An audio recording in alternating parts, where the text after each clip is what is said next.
Истината е, че може би не се филмираме достатъчно.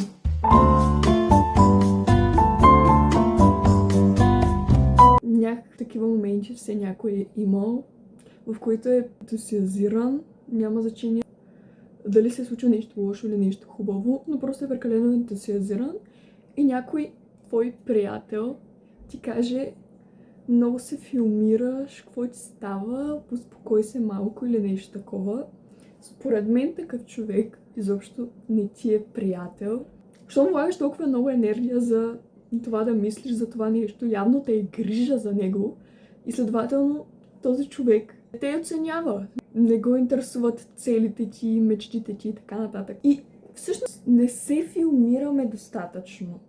Се филмира, когато някой ти го каже, значи, че той не е филмиран достатъчно. Защото би ли гледал един филм, който не е интересен? Радваш се на този актьор, той прави това, как не го е срам, как се живее в собствения си свят и си лека по лека си живее мечтите. Примерно да кажем някакъв художник, защото примерно аз рисувам и нали рисува всеки ден. Въобще не го интересува за останалите хора, нали го гледат странно, че еди какъв си се стои по цял ден вкъщи. И края успява, нали, като рисува. Обаче на нас твърде много ни пука какво мислят хората за нас. По принцип се старая да съм main character на моя живот. Опитвам се да се живея в моя филм, да рисувам постоянно, нали, да се опитвам да се развивам. Хубаво е да си имаш мечти, цели, да се опитваш да ги сбъдваш, да вървиш напред. Хубаво е, много е хубаво да се филмира. По някой път, лично според мен не е хубаво да изпадаш в крайности, защото някой път имам нужда да си пусна един сериал и просто да си стоя на леглото и да си галя котката и да си почивам и да не правя абсолютно нищо друго. Защото след 1-2 седмици почваме училище и изведнъж става всичко много трудно. Намериш своя филм, трябва да изгледаш една реклама.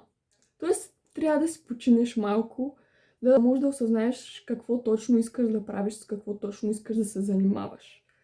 Да ходите на тренировки сами, да рисувате, да излизате, да правите каквото ви кара да се чувствате добре и да не ви пука за хорското мнение. Да не изпадаме в крайности, това е което имам да кажа, защото има моменти, в които си казвам: ти не правиш достатъчно, това не е така. Съм си в моя филм, на мен ми е позволено, аз се боря със себе си и не с никой друг, няма еди кой си се справя по-добре и по-добре от мен, но аз живея моя филм. Края на деня, това е моя филм, вървя по моя път и аз съм си сценариста. Благодаря ви, че гледахте. Абонирайте се за моя канал, ще се опитвам да качвам по-често, да задобрявам с обработката и тъмнелите. Чао!